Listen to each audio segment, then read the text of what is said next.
This week, the first shipments to North Gaza through a new crossing at the 96th gate began.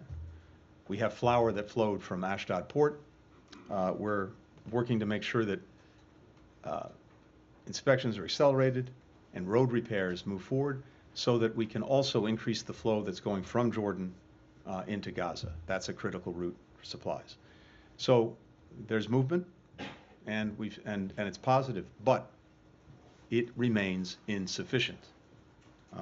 Israel still needs to open as many access points as possible and keep them open to make sure that things are flowing in a sustainable way. Increase the scanning capacity, the inspection capacity, particularly at Kerem Shalom, where more can be done to get more aid in more quickly.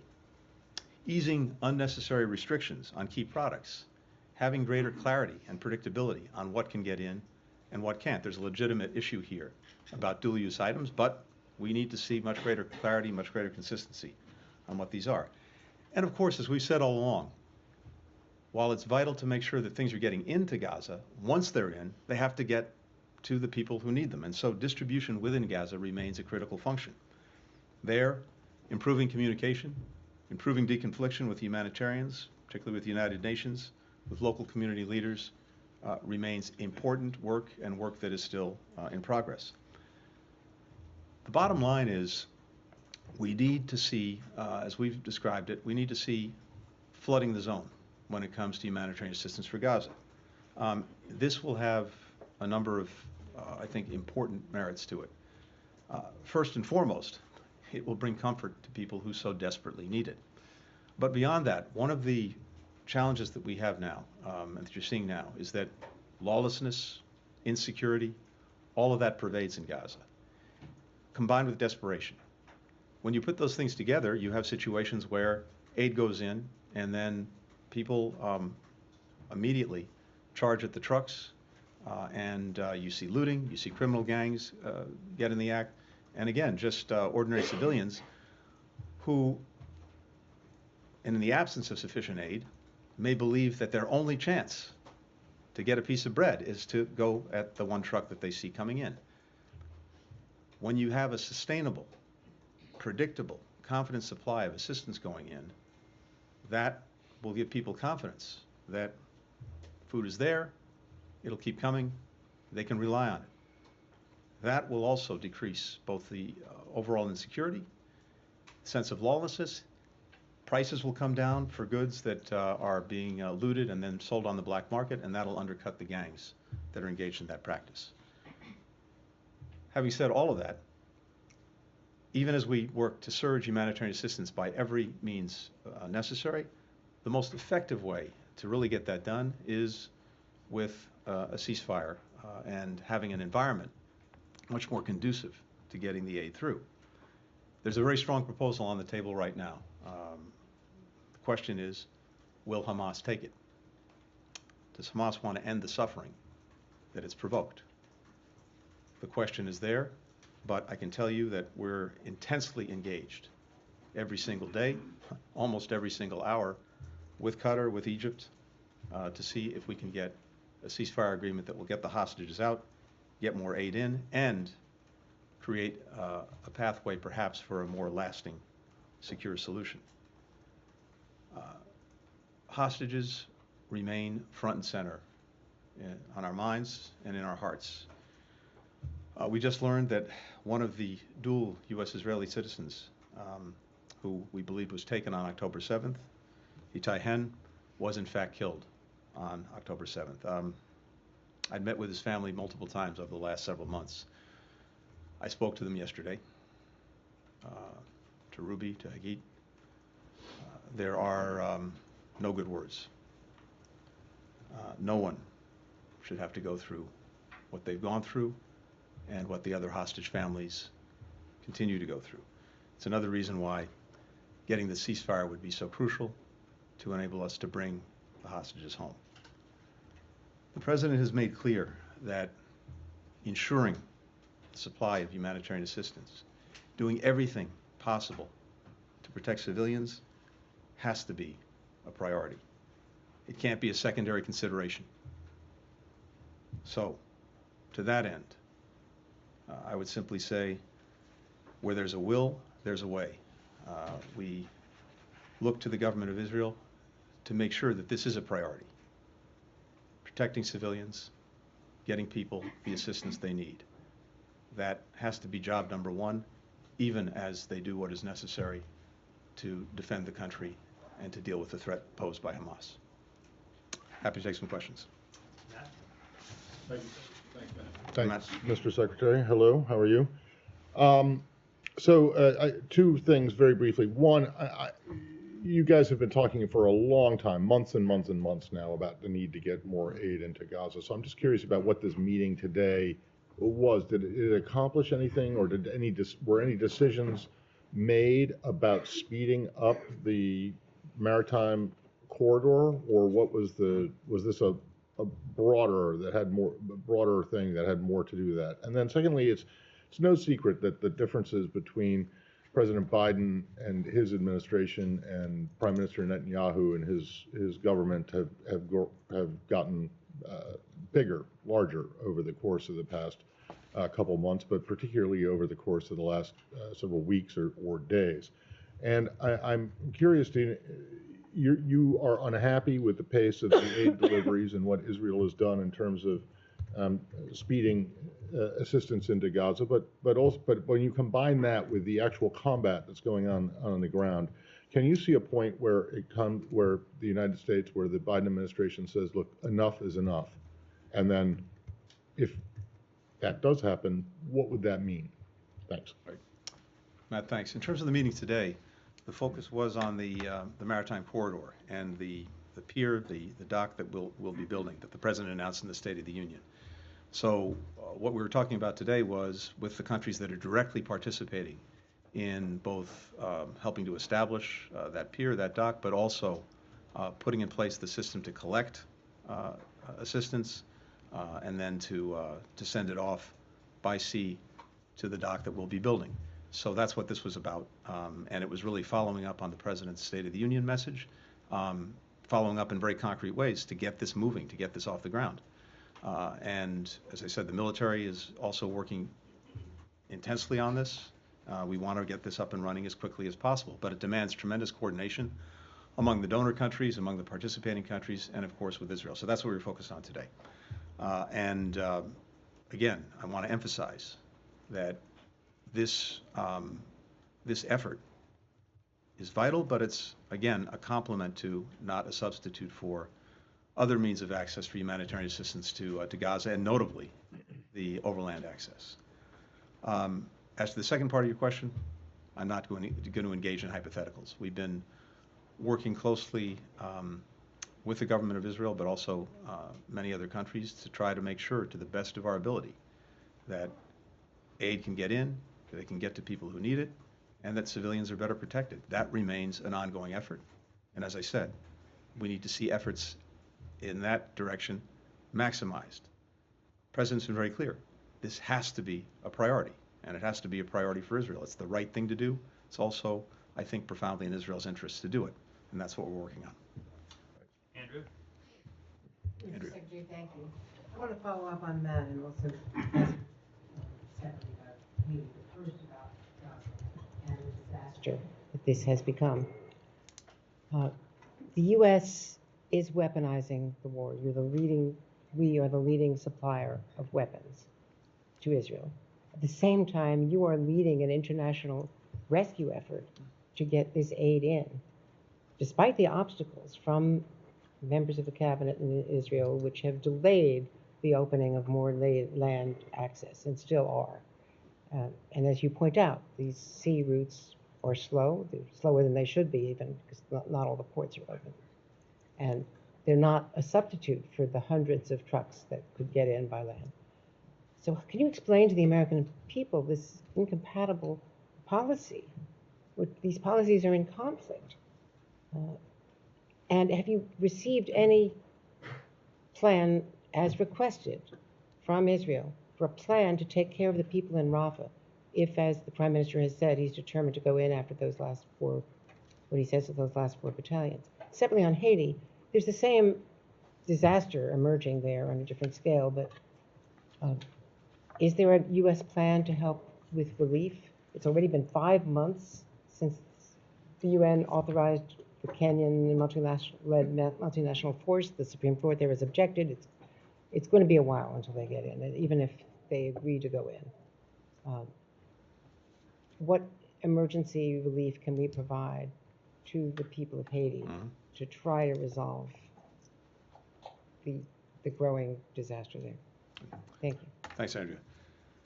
So coming back to the first question, we have been focused all along on two things.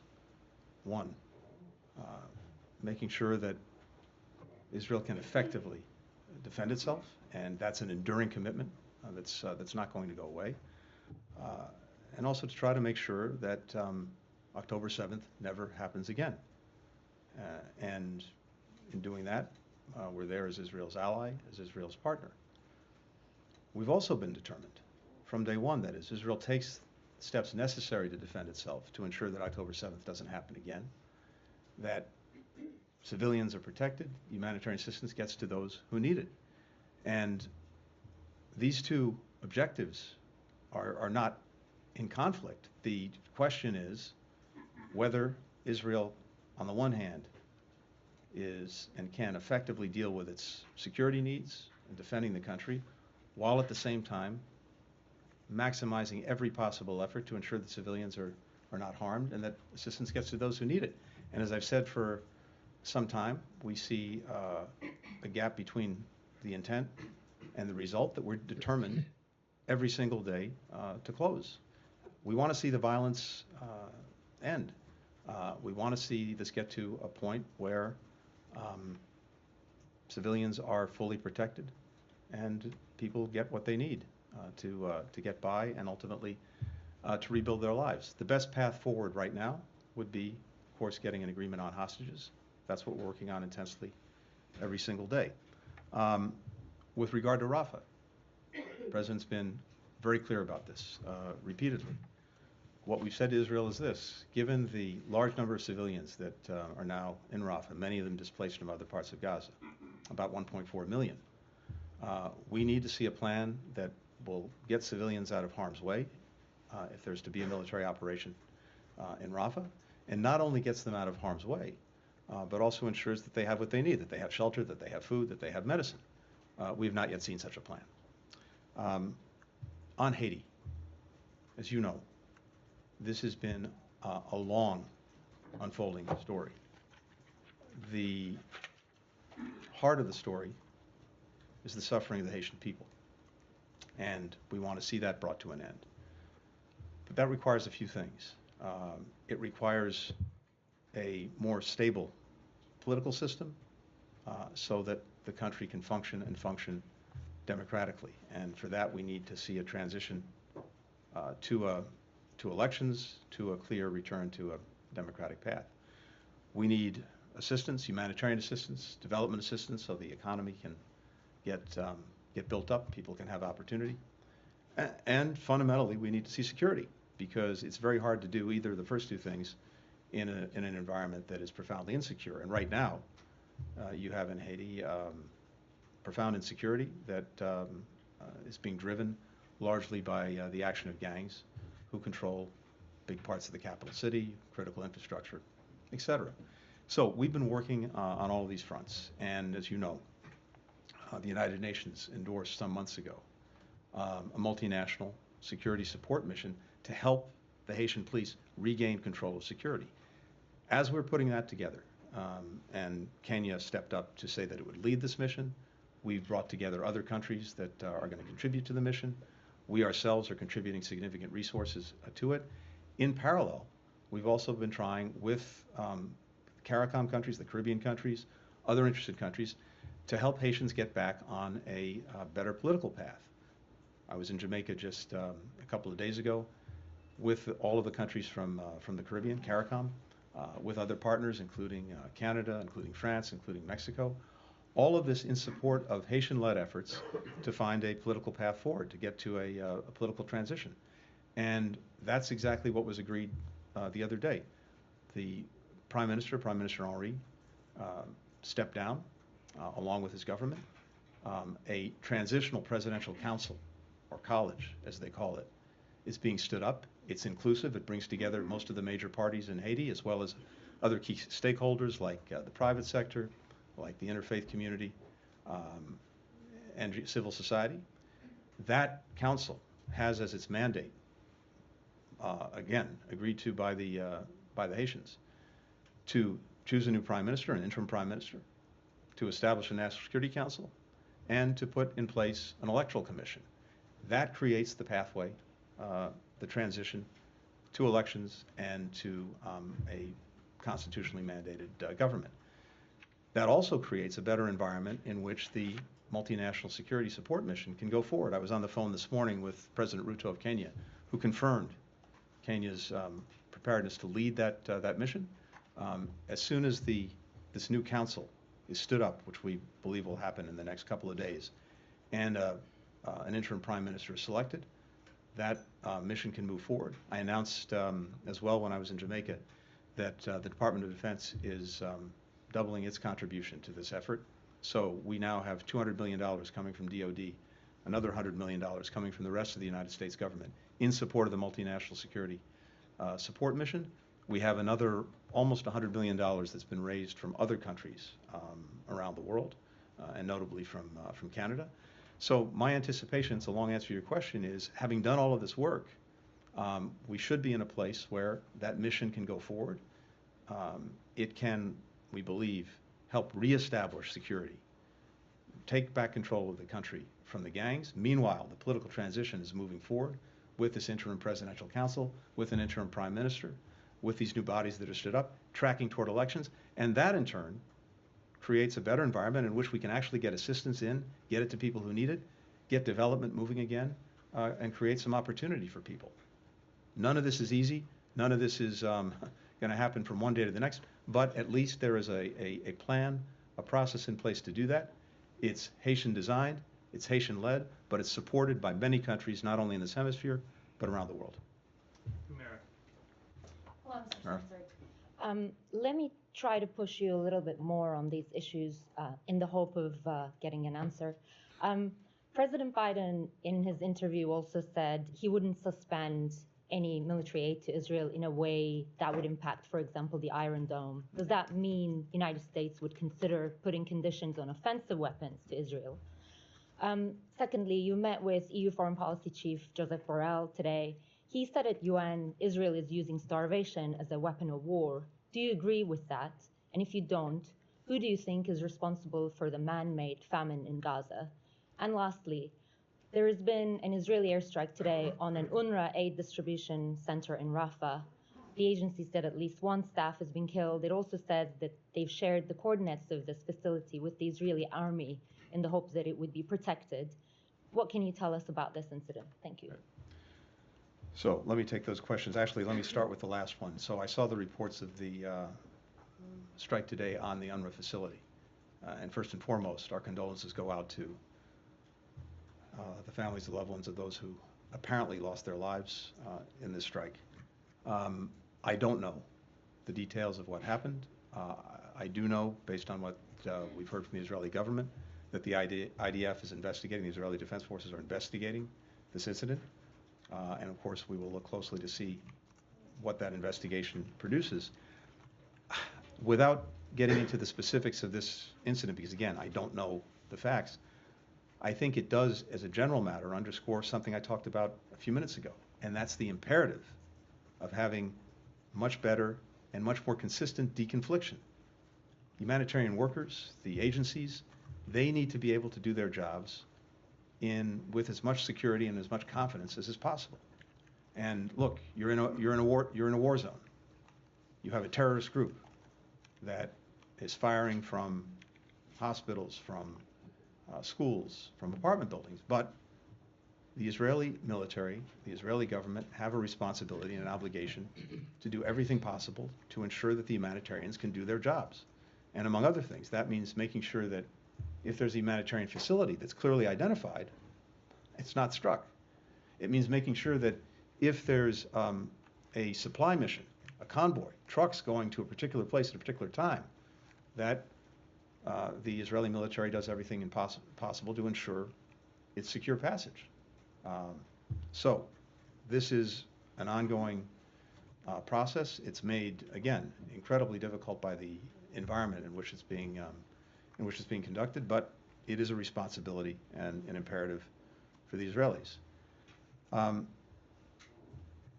What we've seen in terms of food, as well as other supplies, going to the second part of your question, is, of course, the Israelis have been not only allowing food in, they have been working to make sure that it gets in and gets to people who need it. We've seen throughout this process, first, the opening of Rafah back in October.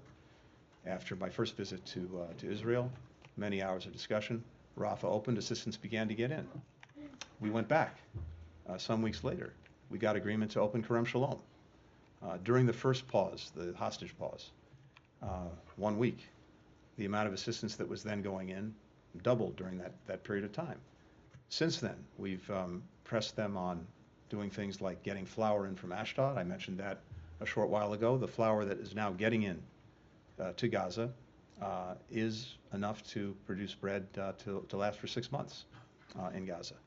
We have a new opening that was just put in place that will facilitate more assistance going in. And of course, I talked about the maritime corridor that we're building. We've been doing airdrops. The bottom line is food is getting in, but it's insufficient.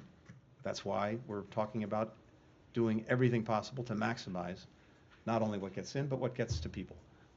But I think that answers the second part of the question. And finally, look, let me just say this about our commitment. Our commitment is to make sure that Israel has the means to defend itself, to provide for its own security, and that's an enduring commitment. I will take one more, Kyle. Thank you. Hi, Secretary. Welcome back. Thank you. I appreciate it. You just said now, and the Biden administration has been saying for a while, that the onus is essentially on Israel to come up with a plan to protect the civilians in Rafah if they're going to conduct this operation. I just wonder if you guys think it's even possible for such a plan to be developed. Can they come, given how many civilians are there and what an operation would look like? Do you think that's in the realm of possibility? And then my second question, just in this same vein, is right now, without seeing that plan from Israel, is the administration considering conditioning some U.S. military support for Israel on whether or not they go ahead with this operation in Rafah? I mentioned a few minutes ago the tremendous challenge in conducting a military operation in Rafah with 1.4 million civilians there. And the imperative, as we see it, and as President Biden has clearly expressed it, that there has to be, if there are going to be military operations in Rafah, a clear and implementable plan to get the civilians out of harm's way and to provide for them once out of harm's way. We have not seen that plan. Is it possible?